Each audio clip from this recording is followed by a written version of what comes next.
1984 ജാനുവരി 27 വെള്ളിയാഴ്ച വയനാട് ജില്ലയിലെ സുൽത്താൻ ബത്തേരിക്കടുത്തുള്ള വാഗേരി ഗ്രാമം വരാനിരിക്കുന്ന കൊടും ക്രൂരത അറിയാതെ ശാന്തമായി ഉറങ്ങാൻ തുടങ്ങുകയായിരുന്നു.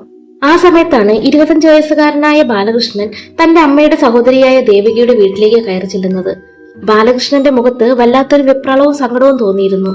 കുടുംബത്തിലെ ഒരു ബന്ധുവിന് അസുഖം കൂടുതലാണെന്നും ആശുപത്രിയിലേക്ക് കൊണ്ടുപോകാൻ കൂട്ടിൽ ഒരാൾ വേണമെന്നും അയാൾ അറിയിച്ചു. ബാലകൃഷ്ണന്റെ വാക്കുകൾ വിശ്വസിച്ച ദേവകിയുടെ ഭർത്താവ് നാരായണൻ ചെട്ടി ഉടൻ തന്നെ പോകാൻ തയ്യാറായി. അതൊരു അവസാന യാത്രയാകുമെന്ന് ആ പാവം മനുഷ്യൻ അറിഞ്ഞിരുന്നില്ല. വീട്ടിൽ നിന്നിറങ്ങിയ ബാലകൃഷ്ണനും നാരായണൻ ചെട്ടിയും ഏകദേശം 1 കിലോമീറ്ററോളം നടന്ന് വിജനമായ ആൾപ്പാർപ്പില്ലാത്ത വയലുകൾ നിറഞ്ഞ ഒരിടത്തെത്തിയപ്പോൾ ബാലകൃഷ്ണന്റെ ഭാവം മാറി. നേരത്തെ കരുതിയിരുന്ന കയർ നാരായണൻ ചെട്ടിയുടെ കഴുത്തിൽ മുറുകി. ഉറ്റ ബന്ധുവിന്റെ കൈക്കരത്തിൽ ശ്വാസം കിട്ടാതെ നാരായണൻ പിടഞ്ഞു വീണു.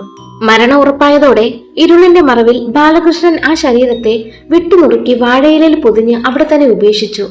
ഇവിടെ നിന്നാണ് വാഗേരി കൂട്ടകൊലപാതകത്തിന്റെ തുടക്കം ആരംഭിക്കുന്നത്. കൃത്യത്തിന് ശേഷം ദേഹത്തെ ചോരക്കറകൾ കഴുകിക്കളഞ്ഞ് ഒരു പാപവ്യത്യാസവും ഇല്ലാതെ ബാലകൃഷ്ണൻ തിരികെ ദേവകിയുടെ വീട്ടിലെത്തി. നാരായണൻ ചെട്ടി അവിടെ കാത്തു നിൽക്കുന്നുണ്ടെന്നും ദേവകി കൂടി അങ്ങോട്ട് ചെല്ലണമെന്നും അയാൾ കള്ളം പറഞ്ഞു. ഭർത്താവിനെ തിരക്കി അയാളോടൊപ്പം ദേവകിയും ഇരുട്ടിലേക്ക് ഇറങ്ങി നടന്നു. വഴിമധ്യേ തന്റെ ഭർത്താവ് മരിച്ചു കിടക്കുന്ന അതേ പാടത്ത് വെച്ച് ദേവകിയുടെ ജീവനും ബാലകൃഷ്ണൻ കവർന്നെടുത്തു. പക്ഷെ അയാളുടെ രക്തദാഹം അവിടെ കൊണ്ട് തീർന്നില്ല.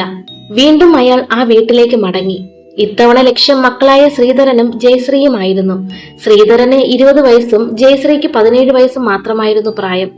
അച്ഛനും അമ്മയും വിളിക്കുന്നുണ്ടെന്ന് പറഞ്ഞ് അവരെയും കൂട്ടി അയാൾ മരണത്തിന്റെ പാടത്തേക്ക് നടന്നു. അവരെയും അയാൾ അതിക്രൂരമായി കൊലപ്പെടുത്തി. 4 പേരെ കൊന്നു തള്ളിയ ശേഷം ചോര കഴുകിക്കളഞ്ഞ് നിർവികാരനായി ബാലകൃഷ്ണൻ ആ വീട്ടിൽ തന്നെ ഭക്ഷണം കഴിച്ച് കിടന്നുറങ്ങി. ആ വീട്ടിൽ ഇനി ബാക്കിയുള്ളത് നാരായണ ചെട്ടിയുടെ മകൾ വാസന്തിയും ഇളയ കുട്ടി ബിന്ദുവും മാത്രമായിരുന്നു. പിറ്റേന്ന് നേരം വെളുത്തപ്പോൾ അച്ഛനെയും അമ്മയും കാണാൻ ആശുപത്രിയിലേക്ക് പോകാമെന്ന് പറഞ്ഞ് ബാലകൃഷ്ണൻ ഇരുവരെയും വിളിച്ചു. എന്നാൽ എന്തോ ഒരു അപകടം തോന്നിയ വാസന്തി ബിന്ദുവിനെയും കൂട്ടി തൊട്ടടുത്തുള്ള വീട്ടിലേക്ക് ഓടി രക്ഷപ്പെട്ടു. ഈ ഓട്ടമാണ് അവരുടെ ജീവൻ തന്നെ തിരിച്ചു കിട്ടിയത്. വാസന്തി ബന്ധുക്കളെ വിവരം അറിയിച്ചു. തുടർന്ന് നടന്ന അന്വേഷണത്തിൽ ആ 4 പേരുടെ ശരീരങ്ങൾ പാടത്തു നിന്നും കണ്ടെടുത്തു. നാട് നടുങ്ങിപ്പോയ കാഴ്ചയായിരുന്നു അത്. അന്ന് കൽപ്പറ്റ സി ആയിരുന്ന രാഘവൻ നമ്പ്യാരുടെ നേതൃത്വത്തിലുള്ള പോലീസ് സംഘം ബാലകൃഷ്ണനെ പിടികൂടി ചോദ്യം ചെയ്യലിൽ ഒരു കൂസലുമില്ലാതെ അയാൾ കുറ്റങ്ങൾ ഏറ്റുപറഞ്ഞു. തന്റെ വിവാഹാഭ്യർത്ഥന നിരസിച്ചതിലുള്ള പകയായിരുന്നു ഈ ക്രൂരകൃത്യത്തിന് പിന്നിലെന്ന് അയാൾ വെളിപ്പെടുത്തി. വാസന്തിയെ വിവാഹം കഴിച്ചു നൽകാൻ അവർ വിസമ്മതിച്ചതാണ് ബാലകൃഷ്ണനെ ഒരു കൊലയാളിയാക്കി മാറ്റിയത്.